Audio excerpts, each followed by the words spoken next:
Captain Gimpy, and this is Zen Bro. Yeah. And welcome to episode 2 of Gimpy Bytes, the only show that I'm aware of that combines gaming and disability onto one nice, neat little point on the space-time continuum right here on YouTube. And today we're going to be talking about an awesome dude named AJ Ryan.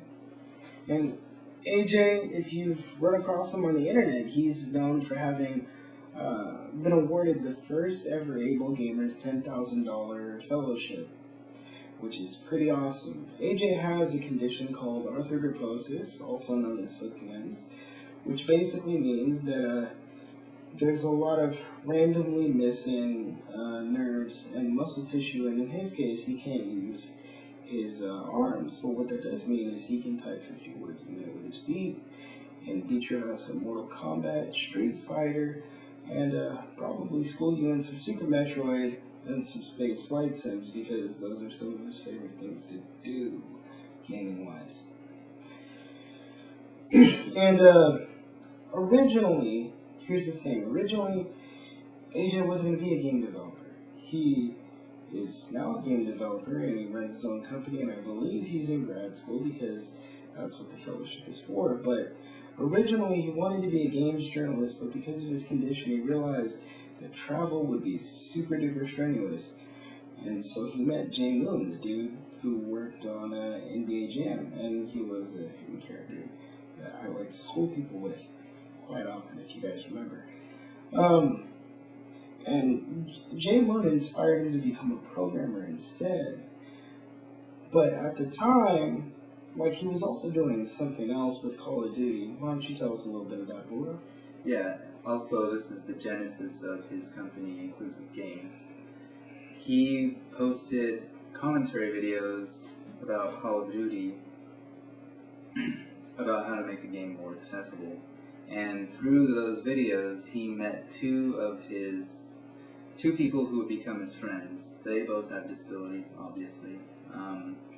One of them had a disability where he could only use his face to play the game. And the other one, Capgun, plays with only one hand. And the one who uses his face, his name is Aska Capper. And Aska Capper inspired AJ to come up with the idea for Inclusive Games, which was to bring game accessibility to the forefront of developers' minds. Now, the cool thing about this is AJ himself started working on what he called chill mods, which is basically the re-inclusion of things like God Mode, Infinite Lives, and extended time in certain games like Sonic the Hedgehog. And speaking of Sonic, Sega actually gave him the ability to publish his chill mods for their games on Steam. And one of the interesting things I found is that AJ talked about how he actually got a lot of comments from non-disabled people saying that for the first time I could play games like Golden Axe with my kid, because without your mods, dude, I look pretty wimpy at the game, so thanks. One of the cool things about this is he's literally the only person I've ever heard of that's really trying to tackle this from within the industry rather than being an organization outside of the industry. So I think that in itself is really, really valuable.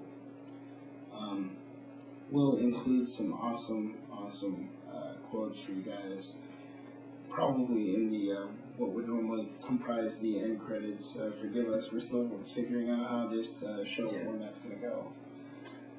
But AJ, if you watch this video, man, I challenge you to a game of Street Fighter 2. I'll be the referee. You don't need a referee, man. It's all in good fun. Besides, I am Kal-El, the last son of Krypton. Alright, we can see that. Yeah. So this is a topic that actually affected me during a specific era of the last generation game consoles. So much so that I wrote a letter to Nintendo to which they did not reply. Yeah, that's very interesting. Actually, I wrote a few letters to Nintendo and they didn't reply. If any of you guys remember, the Nintendo Wii was a smash hit with gamers and non-gamers alike, and Nintendo really went hard after the casual audience. Here's the thing, everybody seems to have loved the Wiimote and the nunchuck. Well, guess what, man? I couldn't use that shit. Like, I couldn't use it hardly at all. Yeah, I remember when you got a Wii, and if you want to see why, this is how my thumb moves. So, in my hand, like, I really couldn't hold the nunchuck in the Wiimote and, like, do the things. It was damn impossible to play. Even games that I was really good at using the classic controller. like, see, it's impossible to enjoy because the way the buttons are set up too. Yeah, because I can't, look, I mean, I can't. Yeah, how can you hit the C and the Z button on the nunchuck if I and can't articulate the fingers independently? And the same thing happened with Microsoft, and I subsequently wrote letters to them about the Kinect, asking how they planned on handling the Kinect with regards to people who are in wheelchairs. Does the sensor actually work adequately when you can't move around and do all this weird crap that people often take for granted? And I also didn't get any replies. So, the thing I want to point out, video games, and one of the things I love about AbleGamers is they believe in this too, is that video games allow people with disabilities to have experiences that would otherwise be difficult in the real world, and allow us to form social connections that we otherwise may not be able to, because maybe some of us can't speak, or people have a difficult time understanding our speech, but we can type really well, so we're on MMOs and we make really great friends that way, and things like that. Now here's the thing I want to leave you guys with. What about VR? I was just going to say something about that. Go for it. Because I tried VR at an indie developer. Yeah, I guess you could call it an expo, but it was showing off. It was a Sacramento Indie Game Expo that happened last year. Yeah, it was the first one they ever did, and I hope they do one again. And they were showing off the Oculus Rift. And the first thing I thought when they put the headset on and, you know, put the sensors on your body, because it was a full body game where you had to move your body. Yeah. The first thing I thought was, how can Captain Gimpy play this game? Because the sensors, from head to toe, they had to put it here and your legs. Yeah. And so my question was, what's VR going to do for people in the disabled community? Like, how can they participate in this emerging technology?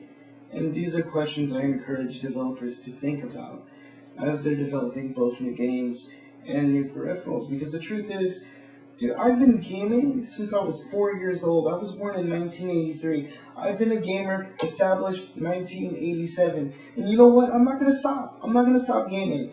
And like a lot of people who grew up with it, we're not going to stop. We're going to be the people that continually buy your products. And if you exclude a segment of the population who loves to play video games, all because of the sake of some new technology, that seems like a really horrible idea to me. So I'm not calling anyone out, I'm not calling anyone names, all I'm saying is think about it.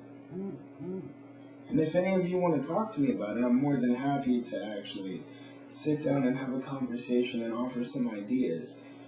Because I had to adjust to the Wiimote to the point where, and the nunchuck, I got okay at it. But after like 30 minutes of playing, I couldn't really move my hands anymore. Even being someone who can somewhat use my hands, it is tiring after a while using the Wiimote nunchuck.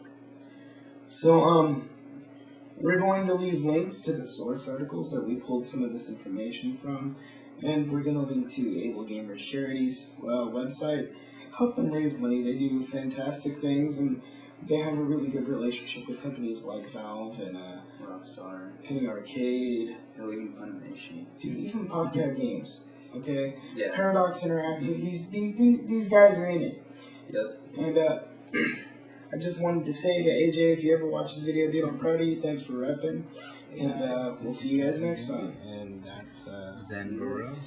If you guys liked the episode, like, comment, subscribe, and share. And if you think somebody should know about this, make sure they know. And we'll see you next time. See you later.